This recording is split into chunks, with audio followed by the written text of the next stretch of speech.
di ibadah online kita di Santantiwan Kids. Bersama Miss Flora, kita akan memuji Tuhan. Yeay! Tapi kayaknya nggak seru ya kalau sendiri. Gimana kalau kita panggil kakak-kakak kita? Kita hitung sama-sama ya. 1, 2, 3. Yeay! Ada Kak Putri di sini. Ada Kak Fioni di sini. Shalom. Nah, adik-adik sudah siap ibadah?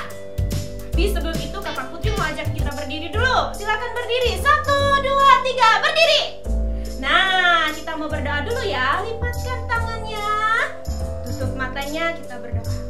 Tuhan Yesus, kami bersyukur pada saat ini kami telah bersiap diri untuk berdoa. Kami siap berdiri untuk memuji, menyembah Engkau Tuhan. Pada saat ini kami percaya Engkau hadir di tengah-tengah ibadah kami. Meskipun Tuhan kami berada di rumah kami masing-masing, tapi kami percaya Roh Tuhan ada di dalam hidup kami, bahkan lewat penyembahan, lewat nyanyian, dan lewat firman Tuhan yang kami dengarkan Tuhan. Terima kasih Bapa, terima kasih Tuhan Yesus. Kami mengucap syukur dan yang percaya sama-sama kita katakan Amin. Yeay! Adik-adik, Tuhan Yesus pokok dan kitalah caranya. Mari kita bersama-sama menaikkan pujian Yesus pokok.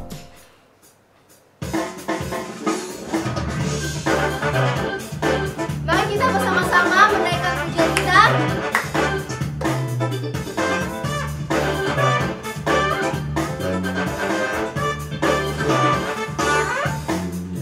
Yesus pokok dan kitalah caranya, tinggallah di dalamnya. Yesus pokok dan kitalah caranya, tinggallah di dalamnya. Yesus pokok dan kitalah caranya, tinggallah di dalamnya. Pastilah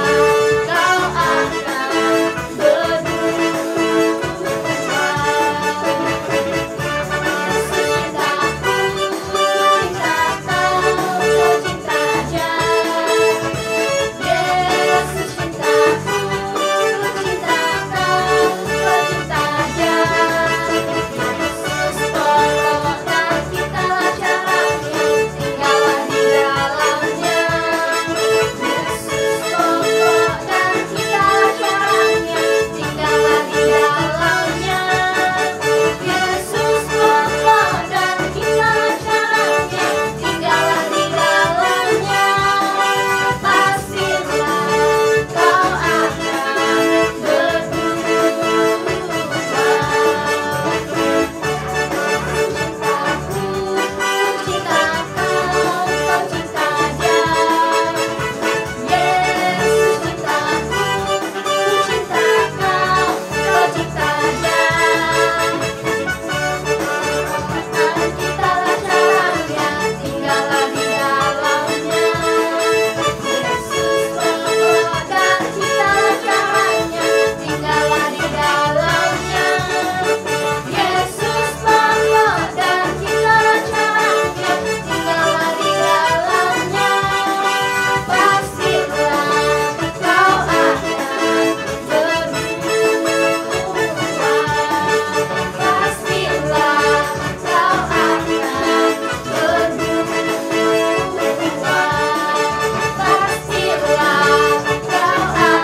akan kekuatan kita?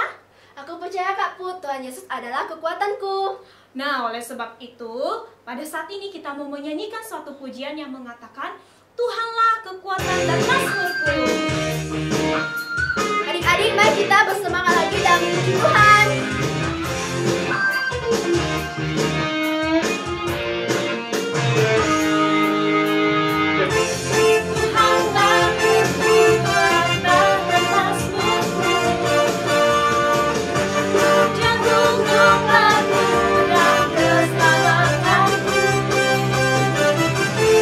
Hanya padamu hatiku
saat ini Tuhan, kami mau naikkan syukur kami di hadapan-Mu. Mari adik-adik, kita angkat tangan kita arahkan pikiran kita di hadapan Tuhan.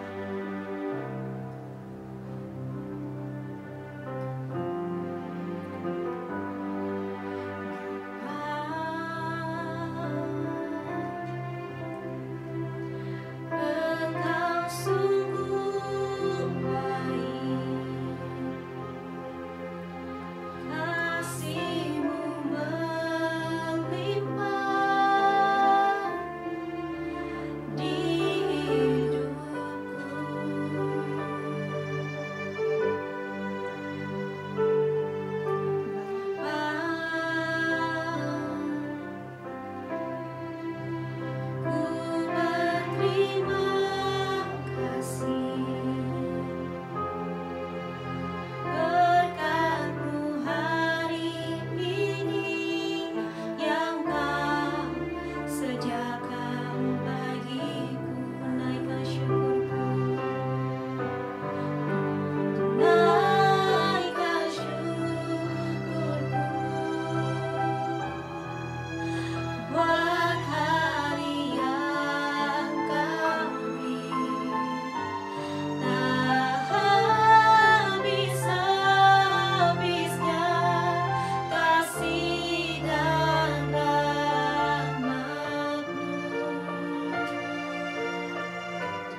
Ajari kami Bapa setiap hari mengatakan thank you Lord.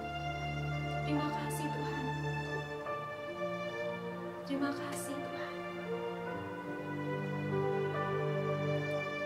Sehingga setiap hari Bapa, kami anak-anak-Mu selalu bersyukur. Apapun yang ada kami alami, kami tetap bisa mengatakan terima kasih Tuhan.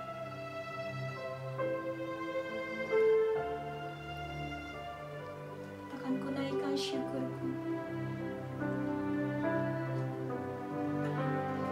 Naikkan syukurku buat hari yang Kau beri. Tak habis-habisnya kasih dan rahmat-Mu. Selalu baru dan tak pernah terlambat pertolongan-Mu. Besar setia-Mu di sepanjang hidupku. Besar setia-Mu.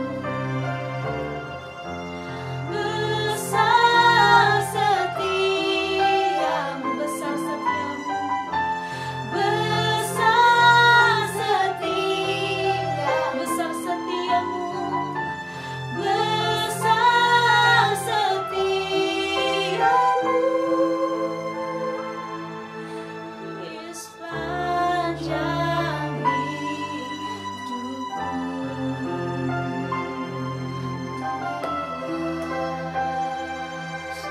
Besar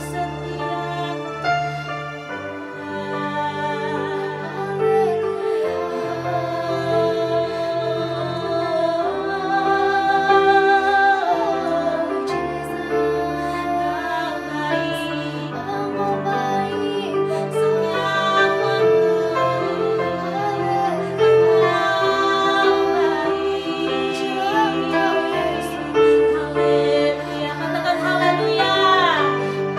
Haleluya. Haleluya. Haleluya.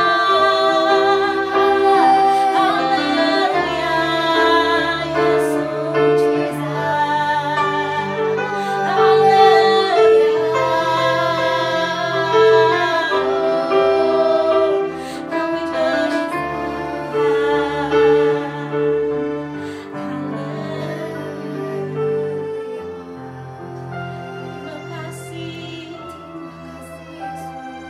Terima kasih Yesus. Glory, glory. Hosana. Terima kasih. Terima kasih Yesus.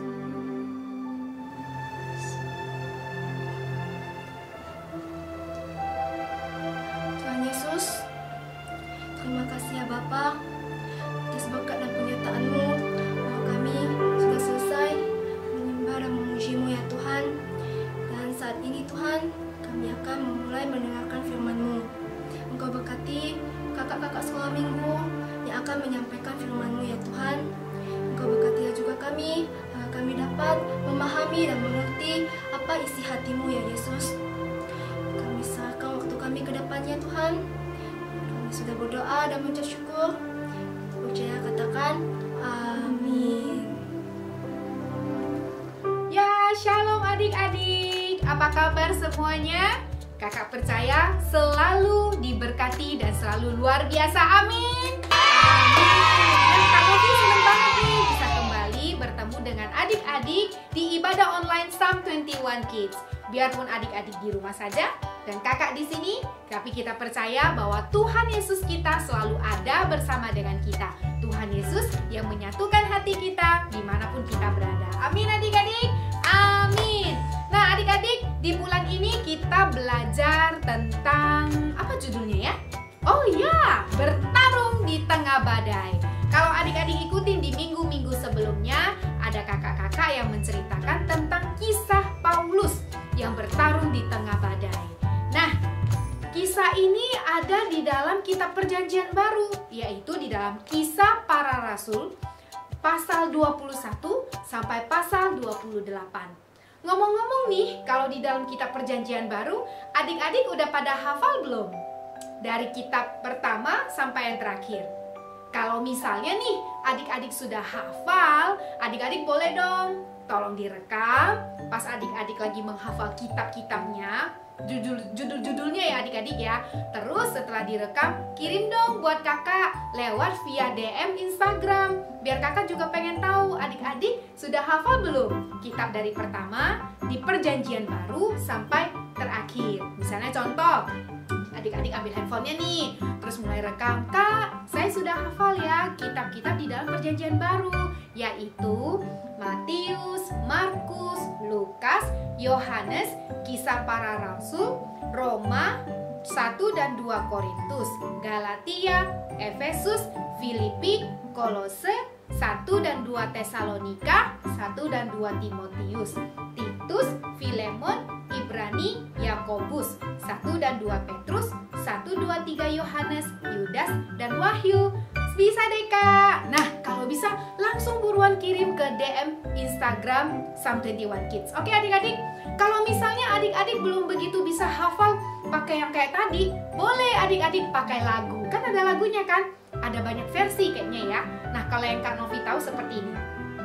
Matius, Markus, Lukas, Yohanes, Kisah Rasul, Roma, Korintus, Galatia, Efesus, Filipi, Kolose, dan kedua Tesalonika, 1 dan 2 Timotius, Titus, Filemon, Ibrani, Yakobus, Petrus, ketiga Yohanes, Yudas, dan akhirnya Wahyu. Nah, kalau sudah bisa nyanyi lagunya juga, mungkin adik-adik punya versi yang lain, tidak apa-apa. Yang penting sudah hafal judul-judul di dalam kitab Perjanjian Baru. Langsung kirim dan kakak tunggu, oke? Adik-adik, seperti yang adik-adik sudah ikuti 2 minggu sebelumnya, cerita bagaimana Paulus yang akan dibawa pergi ke Roma melalui perjalanan air. Mereka harus naik kapal dan bertemu dengan badai besar. Kemudian mereka sampai di Malta. Terus kemudian Paulus menyembuhkan orang-orang sakit di sana. Kemudian ada lagi dia harus sampai di Roma. Dan begitu panjang perjalanannya, tapi perjalanan dia bersama dengan Tuhan yang Maha Kuasa. Nah adik-adik, kisah Paulus ini semuanya mengarahkan kepada kisah Tuhan Yesus. Ingat yang pernah kakak Novi katakan bahwa semua kejadian di dalam Alkitab tentunya semua adalah berhubungan dengan apa yang menjadi jalannya Tuhan Yesus dalam hidup kita. Nah, begitu juga dengan kisah Paulus hari ini, kita juga mengarahkan pada hidup kita bagaimana kalau kita ikut Tuhan Yesus. Nah, ada beberapa hal petunjuk jalan yang mengarah pada cerita Tuhan Yesus dari kisah Paulus. Yang pertama adalah, petunjuk jalan yang pertama, Tuhan berkuasa atas segalanya. Nah, sekarang kita sama-sama buka Alkitab kita. Kita buka di dalam Kisah Para Rasul 27 ayat 22 sampai 26. Tetapi sekarang juga dalam kesukaran ini aku menasihatkan kamu supaya kamu tetap bertabah hati. Sebab tidak seorang pun di antara kamu yang akan binasa kecuali kapal ini. Karena tadi malam seorang malaikat dari Allah, yaitu dari Allah yang aku sembah sebagai miliknya, berdiri di sisiku. Dan ia berkata, "Jangan takut Paulus, engkau harus menghadap Kaisar. Dan sesungguhnya oleh karunia Allah, maka semua orang yang ada bersama-sama dengan engkau di kapal ini akan selamat karena engkau. Sebab itu, tabahkanlah hatimu saudara-saudara, karena aku percaya kepada Allah bahwa semuanya pasti terjadi sama seperti yang dinyatakan kepadaku. Namun, kita harus mendamparkan kapal ini di salah satu pulau." Nah adik-adik, di dalam kisah Paulus ini ketika mereka ada di tengah-tengah kapal dan mereka menghadapi badai, semuanya ketakutan. Iya dong, kalau misalnya kita di atas kapal, sampan, ya pokoknya sejenis itu, terus tiba-tiba ada gelombang besar, ombak besar, ada badai lagi, pasti takut ya adik-adik. Mungkin adik-adik pernah naik pesawat, terus ngalamin turbulence gitu, pesawatnya agak drrrr, itu juga pasti ada ketakutan. Nah, mereka juga pasti ngalamin ketakutan adik-adik. Tapi Paulus bilang nih sama mereka semuanya bahwa malaikat tuh tadi itu datang ke aku. Terus dia bilang kita pasti akan sampai. Jadi nggak usah takut. Kita percaya kita tuh pasti selamat. Intinya seperti itu. Nah, itulah yang dialami Paulus waktu itu. Mereka dikatakan di Alkitab tadi bilang akan selamat karena engkau. Maksudnya karena Paulus. Karena Tuhan mengasihi Paulus. Paulus ada di tengah-tengah kapal itu, maka mereka pasti akan selamat. Karena Tuhan Yesus menyertai Paulus, otomatis orang-orang di sekitar dia juga selamat. Nah, bagaimana dengan hubungan kisah Tuhan Yesus? Kita sama-sama buka di dalam Markus pasal 4 ayat 38 sampai 41. Pada waktu itu, Yesus sedang tidur di buritan di sebuah tilam.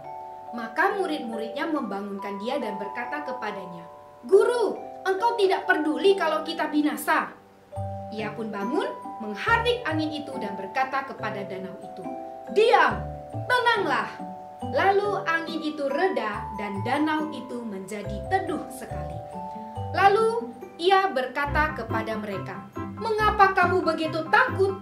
Mengapa kamu tidak percaya?" Mereka menjadi sangat takut dan berkata seorang kepada yang lain, "Siapa gerangan orang ini sehingga angin dan danau pun taat kepadanya?" Ternyata adik-adik, Tuhan Yesus bersama dengan murid-muridnya juga pernah mengalami hal itu adik-adik. Ketika mereka juga ada di dalam kapal, ada angin besar. Mereka bertemu dengan badai besar. Tapi apa yang terjadi? Ya takut dong. Mereka juga ketakutan. Katanya Tuhan Yesus sedang tidur. Sampai mereka pikir, "Aduh Tuhan, Guru, kalau kami binasa tuh gimana?" Mereka takut semuanya. Tapi dengan tenang, Tuhan Yesus menenangkan angin itu sehingga danau kembali tenang. Ajaib kan? Sampai mereka kaget, siapa orang ini? Kok sampai danau, angin, badai, sampai takut sama dia? Iya dong, Tuhan Yesus, Tuhan kita yang berkuasa. Karena Tuhan Yesus ada di dalam kapal itu, maka mereka semuanya selamat. Bahkan angin reda itu pun mampu ditenangkan. Nah adik-adik, begitu juga dengan kehidupan kita. Adik-adik jangan takut. Kalau ada banyak hal, mungkin kita bukan hanya ngalamin namanya badai, angin besar, atau mungkin hujan deras, banjir, apalagi pokoknya bencana alam. Ada juga banyak hal lainnya tentang kayak pandemi sekarang ini. Gak takut mau kemana-mana kak, takut kalau misalnya mau ketemu orang kak, apalagi ketakutan yang lainnya. Takut kak kalau belajar di rumah dimarahin mama papa terus, atau mungkin diajarin sama kakak, aduh kakakku lebih galak daripada guru, contohnya ya. Atau ketakutan lain lagi, lihat tetangga sakit atau lihat orang rumah sakit, kita mulai takut. Gimana nih kalau misalnya ada banyak ketakutan adik-adik. Tapi percaya kalau kita mengikuti Tuhan Yesus, apapun yang terjadi, Tuhan Yesus menyertai kita dan kita semua pasti diselamatkan. Yang percaya katakan amin. Sekarang petunjuk yang kedua, kuasa untuk menyembuhkan. Nah, kita baca lagi di dalam Kisah Para Rasul 28 ayat 8 sampai 9. Ketika itu, ayah Publius terbaring karena sakit demam dan disentri. Paulus masuk ke kamarnya, ia berdoa serta menumpangkan tangan ke atasnya dan menyembuhkan dia. Sesudah peristiwa itu, datanglah juga orang-orang sakit lain dari pulau itu dan mereka pun disembuhkan juga. Jadi, waktu Paulus menyuruh mereka, gak usah takut di kapal nih, yang penting kita menepi dulu ke sebuah pulau. Ternyata mereka sampai di Pulau Malta. Nah, di situ juga ada gubernur yang bernama Publius. Ayahnya sakit dan dia datang, dia berdoa, kemudian sembuh. Tentunya Tuhan Yesus Allah memakai Rasul Paulus untuk menyembuhkan orang sakit. bukan hanya ayah Publius, tapi juga orang-orang di pulau itu. Mereka yang sakit juga mereka disembuhkan. Nah, petunjuk kepada Tuhan Yesus. Kita sama-sama buka di dalam Matius pasal 9 ayat 35. Demikianlah Yesus berkeliling ke semua kota dan desa. Ia mengajar dalam rumah-rumah ibadat dan memberitakan Injil Kerajaan Sorga, serta melenyapkan segala penyakit dan kelemahan. Luar biasa kan adik-adik? Tuhan Yesus kemanapun dia berkeliling, dia selalu, kan banyak orang ikutin dia. Semua yang dia hadapi, orang-orang yang dihadapi, kalau sakit pasti sembuh. Itu ajaibnya Tuhan Yesus. Makanya adik-adik, kalau kita ikut Tuhan Yesus, kuasa yang sama juga Tuhan berikan buat kita. Biarpun kita masih kecil, jangan salah, kita punya Tuhan yang besar. Tuhan juga bisa pakai kita. Adik-adik yang penting berani. Ketika melihat ada keluarga yang sakit, teman yang sakit, kita doakan dengan nama Tuhan Yesus Kristus. Percaya ada kuasa kesembuhan dan Tuhan pasti menyembuhkan. Nama Tuhan Yesus yang dipermuliakan. Ayo kita berikan tepuk tangan ke Tuhan Yesus. Sekarang kita masuk yang ketiga. Hal yang sama terjadi dalam kisah Paulus dan juga kisah Tuhan Yesus, yaitu tuduhan palsu.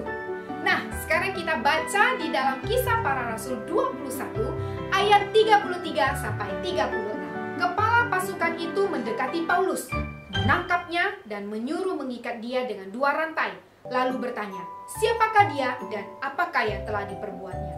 Tetapi dari antara orang banyak itu ada yang meneriakkan kepadanya ini, ada pula yang meneriakkan itu. Dan oleh karena keributan itu, ia tidak dapat mengetahui apakah yang sebenarnya terjadi. Sebab itu, ia menyuruh membawa Paulus ke markas. Ketika sampai ke tangga, Paulus terpaksa didukung prajurit-prajurit karena berdesak-desaknya orang banyak yang berbondong-bondong mengikuti dia sambil berteriak, "Enyahkanlah dia!" Seperti yang kita ketahui adik-adik, Paulus dituduh yang tidak sesuai dengan kebenaran. Karena mereka sudah tidak suka dengan dia harus dienyahkan, harus pokoknya ditangkap, dia nggak boleh lagi ada di sana. Nah, kasihan banget kan? Makanya dia harus menghadapi badai dan lain-lain sebagainya. Nah, itu yang dialami oleh Paulus. Lalu, apa yang dialami oleh Tuhan Yesus sebelumnya? Nah, sekarang kita buka di dalam Markus pasal 15 ayat 9 sampai 15. Pilatus menjawab mereka dan bertanya, "Apakah kamu kehendaki supaya kubebaskan raja orang Yahudi ini?" Ia memang mengetahui bahwa imam-imam kepala telah menyerahkan Yesus karena dengki. Tetapi imam-imam kepala menghasut orang banyak untuk meminta supaya Barabaslah yang dibebaskannya bagi mereka. Pilatus sekali lagi menjawab dan bertanya kepada mereka, "Jika begitu, apakah yang harus kuperbuat dengan orang yang kamu sebut raja orang Yahudi ini?" Maka mereka berteriak lagi, katanya, "Salibkanlah dia." Lalu Pilatus berkata kepada mereka, "Tetapi kejahatan apakah yang telah dilakukannya?" Namun mereka makin keras berteriak, "Salibkanlah dia!" Dan oleh karena Pilatus ingin memuaskan hati orang banyak itu, ia membebaskan Barabas bagi mereka. Tetapi Yesus disesahnya lalu diserahkannya untuk disalibkan. Begitu pula yang dialami oleh Tuhan Yesus. Dia juga diadili. Mereka tidak menemukan sebenarnya kesalahan yang pasti. Makanya kan waktu ditanya, kejahatan apa yang diperbuat olehnya? Mereka nggak jawab, harusnya yang bilang kan apa kesalahannya Tuhan Yesus. Mereka tidak ngomong, mereka hanya bilang apa? Salibkan dia. Tidak ada alasan. Jadi mereka kayak, ya pokoknya kami kompak, kami nggak mau ada orang ini, ya sudah gitu. Ada tuduhan palsu yang diarahkan kepada Paulus waktu itu dan juga ada dalam kisah Tuhan Yesus. Mereka mengalami hal yang sama. Jadi adik-adik, tapi mereka tetap setia, mereka tetap pegang kebenaran, tidak kabur, mereka tidak lari. Daripada ini aku lari aja tidak, tapi mereka berani menghadapi karena mereka memegang firman Tuhan. Adik-adik, kakak juga percaya kalau adik-adik pegang firman Tuhan, apapun yang terjadi ke depan nanti, mungkin adik-adik disalahkan atau bagaimana, tetap percaya, tetap pegang kebenaran, Tuhan Yesus pasti membela kita. Amin. Hal yang keempat, petunjuk yang keempat, yaitu diserang ular. Nah, kita baca sekarang di Kisah Para Rasul 28 ayat 3 sampai 6. Ketika Paulus memungut seberkas ranting-ranting dan meletakkannya di atas api, keluarlah seekor ular beludak karena panasnya api itu, lalu menggigit tangannya. Ketika orang-orang itu melihat ular itu terpaut pada tangan Paulus, mereka berkata seorang kepada yang lain, "Orang ini sudah pasti seorang pembunuh, sebab meskipun ia telah luput dari laut, ia tidak dibiarkan hidup oleh Dewi Keadilan." Tetapi Paulus mengibarkan ular itu ke dalam api dan ia sama sekali tidak menderita sesuatu. Namun mereka menyangka bahwa ia akan bengkak atau akan mati rebah seketika itu juga. Tetapi sesudah lama menanti-nanti, mereka melihat bahwa tidak ada apa-apa yang terjadi padanya, maka sebaliknya mereka berpendapat bahwa ia seorang dewa. Wah, dipikirnya seorang dewa. Ya iyalah, mereka berpikir gini, harusnya si Paulus nih mati gara-gara mungkin tenggelam di tengah lautan gitu kan, kena badai. Ternyata tidak. Tapi waktu dia ada digigit ular, itu pun waduh, itu ular berbisa. Ini pasti mati dia. Ternyata dia cuma kibaskan, ularnya lepas, kebakar, mati deh ularnya. Tapi terus mereka pikir, oh ya udah, paling bentar lagi dia jatuh, pingsan, bukan pingsan tapi mati. Tapi ternyata tidak, adik-adik, dia tidak apa-apa karena kuasa Tuhan ada di dalamnya. Jadi mereka melihat, tapi sempat mereka berpikir, jangan-jangan dia dewa. Bukan, tapi karena Paulus punya Tuhan Allah yang Maha Kuasa, maka dia melihat ada mujizat yang juga luar biasa. Nah, ular ini mengambangkan iblis, kejahatan. Kalau kita lihat bagaimana dengan kisah di Perjanjian Lama, kita buka sama-sama di dalam Kejadian pasal 3 ayat 14 sampai 15. Lalu berfirmanlah Tuhan Allah kepada ular itu, "Karena engkau berbuat demikian, terkutuklah engkau di antara segala ternak dan di antara segala binatang hutan. Dengan perutmu lah engkau akan menjalar, dan debu tanahlah yang akan kau makan seumur hidupmu. Aku akan mengadakan permusuhan antara engkau dan perempuan ini, antara keturunanmu dan keturunannya. Keturunannya akan meremukkan kepalamu dan engkau akan meremukkan kulitnya."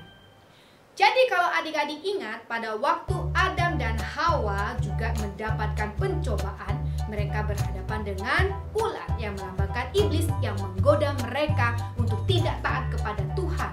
Nah, waktu itu Tuhan Allah membuat perjanjian bahwa suatu hari nanti putranya yang akan menghancurkan dia. Nah, kemudian hadirlah Tuhan Yesus di bumi ini. Tuhan Yesus juga pernah diuji kan? Dia diuji oleh kuasa jahat, dicobai oleh kuasa jahat. Untuk Tuhan Yesus tunduk kepada kuasa jahat supaya semua yang ada di bumi ini diberikan. Tapi Tuhan Yesus tahu siapa dia. Dan dia tahu dia adalah utusan Allah, dia adalah orang yang berkuasa, maka dia tidak takut. Dia tidak takut, bahkan enyahlah iblis. Nah adik-adik, Paulus menghadapi cobaan. Tuhan Yesus juga pernah dikasih cobaan. Dan kali ini kita juga pasti akan ada cobaan, ada godaan-godaan. Mungkin tidak terlihat dalam bentuk ular atau bentuk kuasa jahat, itu tidak terlihat. Tapi godaan-godaan yang membuat kita tidak taat kepada Allah. Misalnya, waktu belajar, kita tidak mau sungguh-sungguh, tapi kita gunakan ya sambil video konferensi. Matanya sih lihat di dalam laptopnya, tapi tangannya lagi main game atau mungkin lagi nonton YouTube. Nah, itu aja sudah tidak benar adik-adik. Karena sesungguhnya kita harus mentaati guru, kita mentaati peraturan sekolah, walaupun kita belajarnya tetap di rumah, dan juga kita mentaati orang tua kita. Ingat adik-adik, apapun godaan yang tidak sesuai dengan firman Allah itu adalah dosa. Dan kita harus kuat karena Tuhan Yesus ada bersama dengan kita. Karena kita mau masuk ke dalam petunjuk yang kelima, yaitu bersama dengan Tuhan, bersama dengan kita. Ada bersama dengan kita. Ayo kita sama-sama buka ayat kita di dalam Kisah Rasul pasal 23 ayat 11. Pada malam berikutnya Tuhan datang berdiri di sisinya dan berkata kepadanya, "Kuatkanlah hatimu, sebab sebagaimana engkau dengan berani telah bersaksi tentang aku di Yerusalem, demikian jugalah hendaknya engkau pergi bersaksi di Roma." Demikianlah yang dikatakan kepada Paulus agar dia selalu bersama dengan Tuhan, selalu berani, dan juga jangan takut pada apapun. Nah, pesan Tuhan juga buat kita adik-adik sampai pada hari ini, bahwa semua kisah dalam Alkitab itu tentunya bukan cuma sekedar kita baca sebagai sejarah, tapi kita juga boleh libatkan dalam kehidupan kita. Kita praktekkan dalam kehidupan kita. Nah, sekarang kita mau baca sama-sama sungguh-sungguh di dalam Yohanes pasal 14 ayat 27. Baca dengan suara yang lantang ya adik-adik. Damai sejahtera ku tinggalkan bagimu, damai sejahteraku ku berikan kepadamu. Dan apa yang ku berikan tidak seperti yang diberikan oleh dunia kepadamu. Janganlah gelisah dan gentar hatimu. Ini yang kita pegang adik-adik, bahwa damai sejahtera Tuhan ada bersama dengan kita. Kita mau tetap sungguh-sungguh ikut Tuhan Yesus. Apapun yang terjadi dalam kehidupan kita, kita tahu Tuhan kita yang besar ada bersama dengan kita walaupun kita masih kecil. Oke adik-adik. Nah, hari ini di dalam Yohanes pasal 14 ayat 27 ini kakak jadikan sebagai sumber ayat. Tapi kali ini kakak ingin adik-adik sendiri yang membuat gerakannya. Jadi Kak, gimana dong? Ya, jadi hari ini kalian punya 2 tugas. Tugas yang pertama tadi adalah hafal perjanjian baru, kitab-kitab dan perjanjian baru. Tugas kalian yang kedua adalah membuat video super ayat di dalam Yohanes pasal 14 ayat 27. Nah, nanti adik-adik buat gerakannya sendiri nih. Terserah adik-adik, kakak pengen lihat kreativitas adik-adik yang luar biasa. Karena kakak percaya ada Tuhan Yesus bersama dengan adik-adik, maka ada kreativitas yang luar biasa juga Tuhan Yesus kasih buat adik-adik. Siap nggak nih adik-adik? Mana suaranya? Oke, lebih semangat ya, siap? Yes, kakak tunggu ya. Kalian cukup lewat kirim via DM saja. Rekam, lalu kirim via direct message di Psalm 21 Kids di Instagramnya. Oke adik-adik, 2 tugas ini ya. Kak, tapi kalau yang hafal kitab-kitab itu aku belum begitu bisa, gimana dong? Tidak apa-apa, adik-adik boleh kirim 1 video aja, boleh kirim 2 video yang mana terserah aja. Pokoknya kakak tunggu, kakak mau lihat adik-adik yang luar biasa. Karena kakak-kakak di sini juga udah kangen sama adik-adik karena tidak ketemu secara langsung. Paling tidak kita ketemu ya lewat videonya adik-adik. Oke adik-adik, kakak tunggu ya untuk super ayatnya dan juga hafal judul kitab di perjanjian baru. Nah, ibadah kita sudah selesai. Ayo kita sekarang sama-sama bangkit berdiri. Kita mau berdoa. Sungguh-sungguh ya adik-adik, kita berdoa bersama-sama. Lipat tangannya, tutup matanya, dan kakak akan memimpin kita dalam doa. Kami mengucap syukur Tuhan Yesus untuk pagi hari ini. Kami mengucap syukur untuk perlindungan dan penyertaan Tuhan yang begitu luar biasa. Melalui kisah Paulus kami belajar akan kebesaran dan kuasa-Mu Tuhan. Berkuasa atas segalanya, berkuasa atas kesembuhan, yang tetap setia di dalam kebenaran. Dan kami percaya Tuhan Yesus yang besar selalu setia bersama dengan kami. Tuhan Yesus, hamba saat ini boleh memberkati adik-adik di rumah, berkati dalam setiap apapun yang mereka kerjakan. Dalam studi mereka, cita-cita masa depan mereka, yang terbaik Tuhan berikan. Dan kami percaya dimanapun mereka berada juga, mereka boleh menjadi terang, menjadi berkat, dan nama Yesus yang dipermuliakan. Berkati adik-adik, berkati seluruh keluarga mereka ya Tuhan. Terima kasih Tuhan Yesus, kami juga percaya Tuhan memberikan kami kesehatan, memberikan kami kekuatan, memberikan kami hikmat sampai selama-lamanya. Dan kami juga terima berkat-Mu di dalam nama Tuhan Yesus Kristus, Allah kami yang maha kuasa. Kami menutup ibadah kita, kami Tuhan hanya di dalam nama Tuhan Yesus Kristus. Sama-sama kita yang percaya katakan, amin. Oke adik-adik, kakak ingatkan lagi untuk 2 tugas kalian. Dan kita akan ketemu lagi minggu depan di jam yang sama, jam 11 di YouTube Psalm 21 Church. Oke adik-adik, ingat terus jaga kesehatan, jaga kebersihan, dan juga tetap setia berdoa pagi, siang, malam, setiap waktu. Dan juga jangan lupa baca firman Tuhan. Jangan lupa juga selalu semangat belajar. Sampai jumpa adik-adik. Tuhan Yesus memberkati. Bye. Hatiku karena Yesus Tuhanku.